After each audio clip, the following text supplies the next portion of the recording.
Jaz sem z njo kar zadovoljen, glede na to, da imamo od vsega začetka samo 2 okužena s koronavirusom. Poleg tega pa sem najbolj vesel, da smo se z vodstvom Doma Tabor z hitrimi ukrepi dogovorili, kako ukrepati, ki še ni bo jasnih navodil, da nam do danes, do tega trenutka še ni prišel ta zlo v naš prelep dom starostnikov. Drugače smo pa seveda v skladu z ukrepi že 5. 6.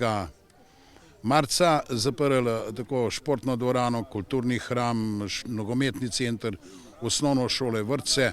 Skratka, vse tisto, kar je v javnih ustanovah, smo v bistvu prekinili z dejavnosti.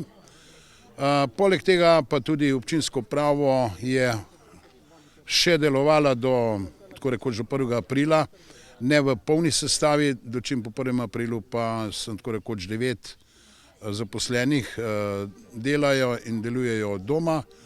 5 nas je v občinski upravi, ki v bistvu skrbimo za kompletno sistem civilne zaščite, poleg tega pa z nabavo in dobavo in dostavo zaščitne opreme, jih je kar nekaj bilo, ki smo jim pomagali.